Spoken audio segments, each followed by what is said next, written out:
क्या आपने कभी इस बात पर गौर किया है कि हमारे भीतर पलने वाला एक पल का गुस्सा कितना भयानक हो सकता है? क्या आपने भी सोचा है कि एक आम सी सुबह जब लोग अपनी रोज़मर्रा की ज़िंदगी में व्यस्त होते हैं, तो कैसे चंद सेकंड के भीतर वह सुबह एक ऐसी खौफनाक काले साए में बदल सकती है जिसे लोग सदियों तक नहीं भूल पाते। आज की कहानी इंसानियत के इन्हीं काले पन्नों को खोलती है, एक ऐसी वारदात जिसने पूरे शहर की रूह कपा दी। एक मामूली सा विवाद, एक ऐसी बहस जो शायद 2 मिनट में खत्म हो सकती थी, उसने दो जिंदगियों को एक ही दिन में एक ऐसे दर्दनाक मोड़ पर लाकर खत्म कर दिया जिसकी कल्पना करना भी किसी बुरे सपने से कम नहीं है। सच्चाई यह है कि उस दिन कुछ भी हुआ, उसने समाज के हर एक व्यक्ति को अंदर तक झकझोर कर रख दिया। आखिर उस भीड़ भरे बाजार में ऐसा क्या हुआ था जिसने एक आम इंसान को हैवान और एक शांत भीड़ को हत्यारा बना दिया? इस रोंगटे खड़े कर देने वाली सच्चाई को पूरी तरह से जानने के लिए अगर आप इस चैनल पर नए आए हैं तो इस चैनल को ज़रूर से ज़रूर सब्सक्राइब कर लें, ताकि मुझे भी अंदर से खुशी होती है आप लोग सब्सक्राइब करते हैं तो। इस कहानी को समझने के लिए सफ़र में मेरे साथ अंत तक जुड़े रहें। यह कहानी शुरू होती है 9 अप्रैल 2026 की उस मनहूस सुबह से। जगह थी बिहार का अररिया जिला, और वहाँ एक बहुत ही जाना माना और व्यस्त इलाका फरबिसगंज अपनी व्यापारिक गतिविधियों और चहल पहल के लिए हमेशा से जाना जाता है। इस शहर में एक जगह है, कृषि उत्पाद बाजार समिति, जिसे लोग आमतौर पर मार्केटिंग यार्ड या एपीएमसी के नाम से जानते हैं। इसके गेट नंबर 2 के पास एक बहुत बड़ी सब्जी मंडी लगती है। सुबह के लगभग 9 बज रहे थे और समय 9 से 10 के बीच का था। यह वह समय था जब किसी भी मंडी में सबसे ज़्यादा भीड़ होती है। सूरज की किरणें तेज हो रही थी और लोग की दिनचर्या अपनी पूरी रफ्तार पकड़ चुकी थी।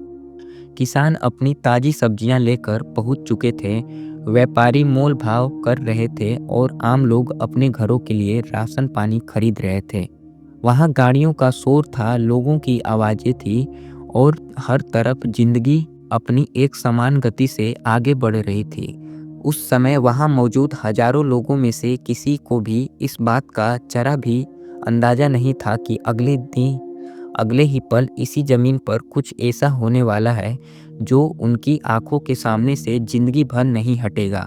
वह जगह जो कुछ भी देर पहले जीवन और व्यापार का केंद्र थी, मौत और दहशत के एक ऐसे खौफनाक अखाड़े में बदलने वाली थी जिसे देखकर शायद पत्थर का दिल भी दहल जाए।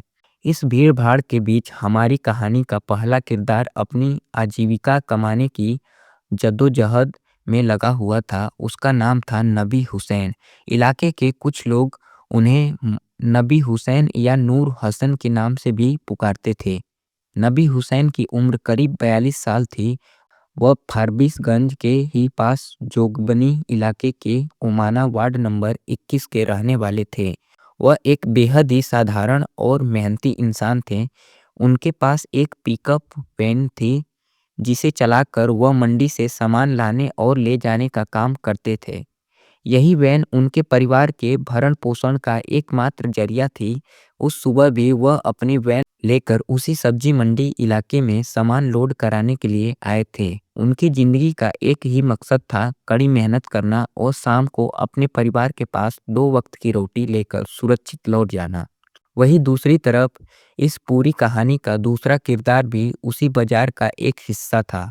उसका नाम था राहुल चौहान। लोग उसे रवि चौहान भी कहते थे। उसकी उम्र महज 30 साल थी और वह फरबिसगंज के सुल्तान पोखर के पास स्थित चौहान टोला का निवासी था। राहुल कोई बड़ा व्यापारी नहीं था। वह उसी सड़क के किनारे अपना एक छोटा सा ठेला लगाता था। गर्मी के दिन थे, इसलिए वह अपने ठेले पर सत्तू का शरबत और कुछ ताजे अनाज बेचकर अपना गुजारा करता था। दोनों ही अपनी अपनी जगह पर जिंदगी की जंग लड़ रहे थे। दोनों ही मेहनत मजदूरी करने वाले आम इंसान थे जिनके बीच कोई पुरानी दुश्मनी या रंजिश नहीं थी। लेकिन किस्मत ने उस दिन उन दोनों को एक ही रास्ते पर ला खड़ा किया था, और वह रास्ता सीधे मौत की तरफ जाता था। समय धीरे-धीरे आगे बढ़ रहा था और मंडी में भीड़ और भी ज़्यादा घनी होती जा रही थी। नबी हुसैन को अपनी वैन आगे बढ़ानी थी। रास्ता वैसे ही बहुत संकरा था और दोनों तरफ दुकानें और ठेलों लगे थे। कारण गाड़ियां निकालने में काफ़ी मकसद करनी पड़ती थी। नबी हुसैन अपनी पिकअप वैन को गेट नंबर 2 के पास के उसी तंग रास्ते से निकाल रहे थे, तभी उनके रास्ते में राहुल चौहान का ठेला आ गया। ठेला कुछ इस तरह खड़ा था कि नबी की गाड़ी का वहां से निकलना मुश्किल हो रहा था।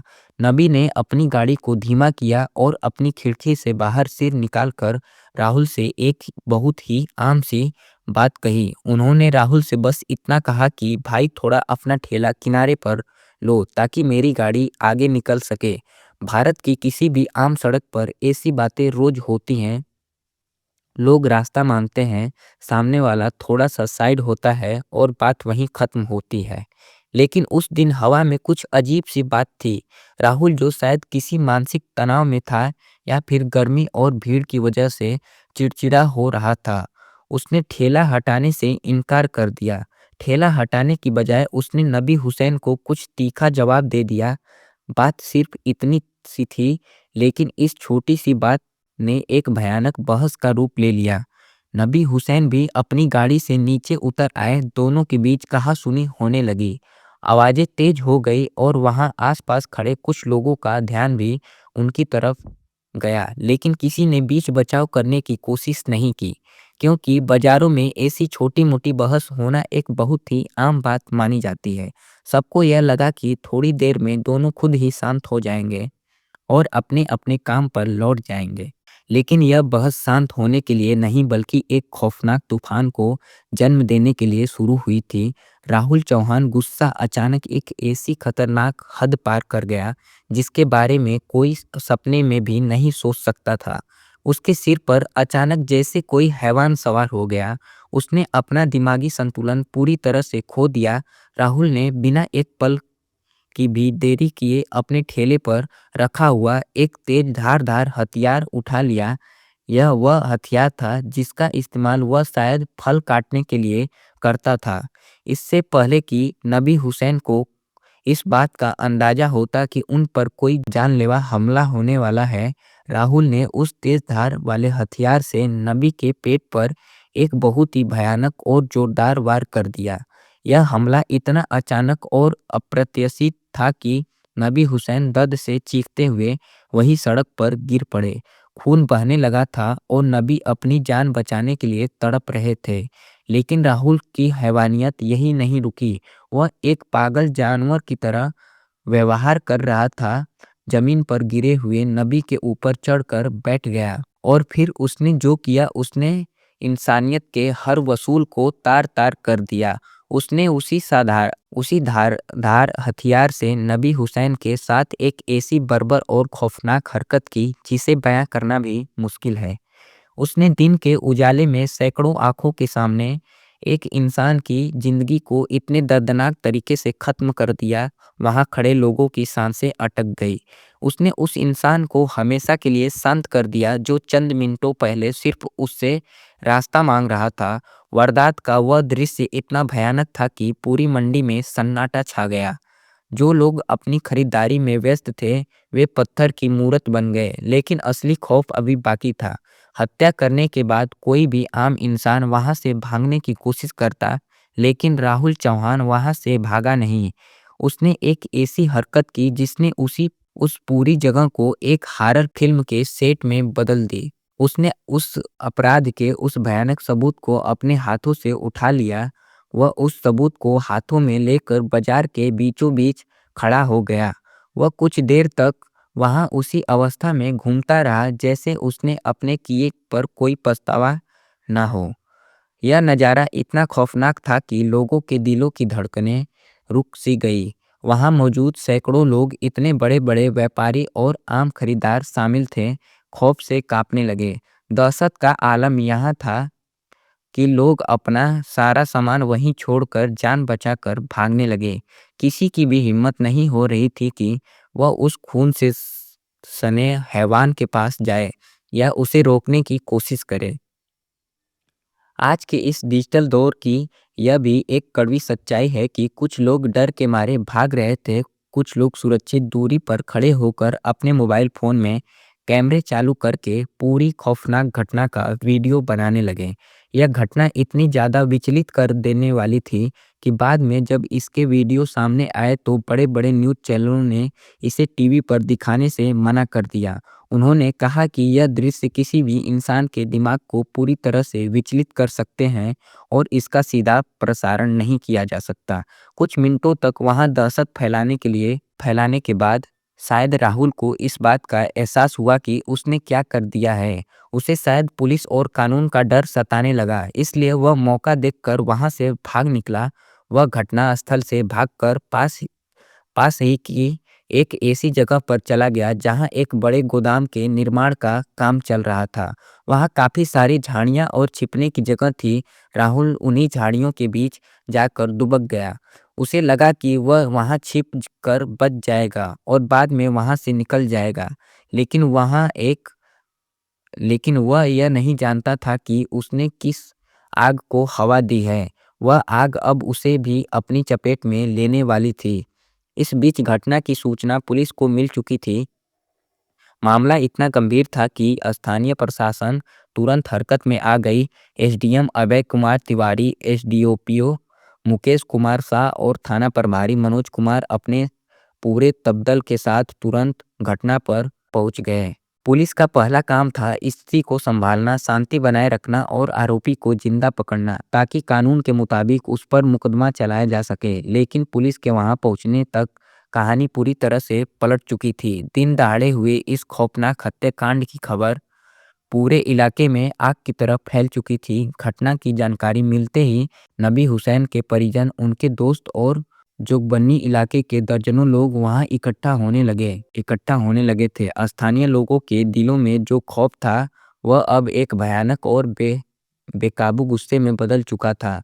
मासूम इंसान को जिस बेरहमी से मारा गया था, उन्हें उसने लोगों के अंदर के आक्रोश को जगा दिया था। भीड़ का गुस्सा अब किसी की सुनने वाला नहीं था। इसी बीच भीड़ में से किसी को इस बात की भनक लग गई कि हत्यारा राहुल चौहान पास ही की उन झाड़ियों में छिपा हुआ है।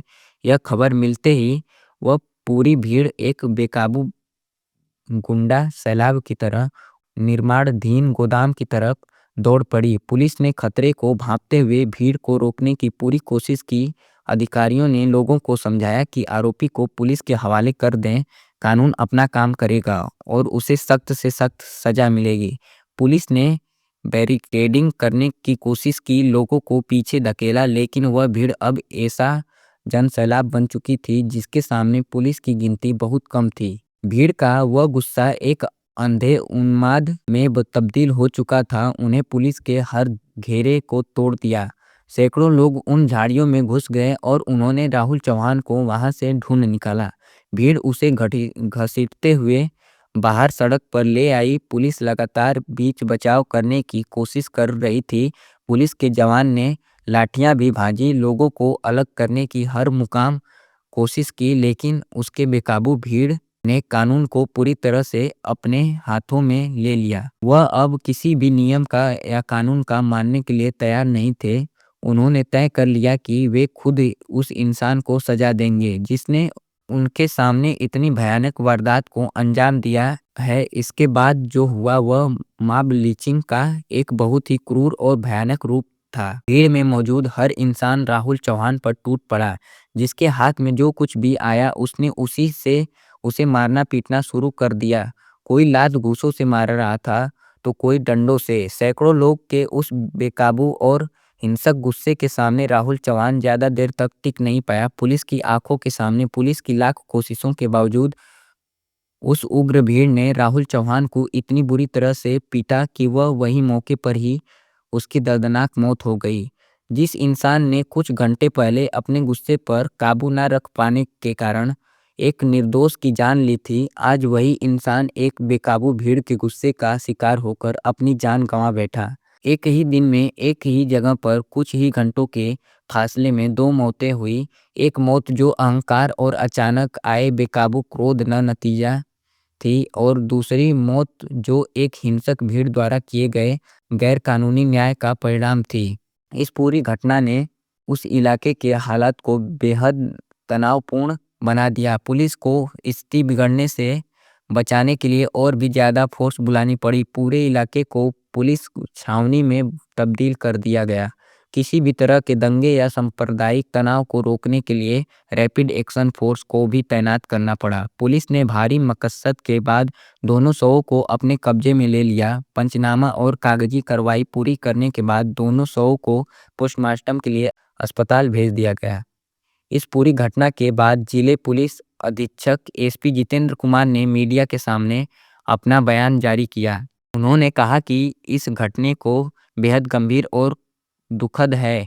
यह मामला सिर्फ एक हत्या का नहीं रह गया, बल्कि यह एक मॉब लिंचिंग का भी बड़ा मामला बन चुका है। पुलिस के सामने अब सबसे बड़ी चुनौती यह है कि हत्या का आरोपी तो मारा जा चुका है, लेकिन जिन लोगों ने पुलिस की मौजूदगी में कानून को अपने हाथों में लिया और आरोपी को पीट-पीट कर मार डाला, उन्हें सजा दिलाना भी कानून की ही जिम्मेदारी है। पुलिस अब उन सभी वीडियो की गहन जांच कर रही है जो लोग ने घटना के समय बनाए थे। आसपास लगे सीसीटीवी कैमरों के फुटेज को खंगाला जा रहा है ताकि उन मुख्य चेहरों को पहचान लिया जा सके और उनको सख्त से सख्त कार्रवाई की जाए उनके ऊपर। अगर आपको इस तरह की कहानी और घटना रिपोर्टिंग न्यूज़ पसंद आ रही है तो इस चैनल को अभी तक सब्सक्राइब नहीं किया तो सब्सक्राइब ज़रूर कर लें और हर एक लोगों को ये वीडियो ज़रूर पहुँचाएँ। धन्यवाद।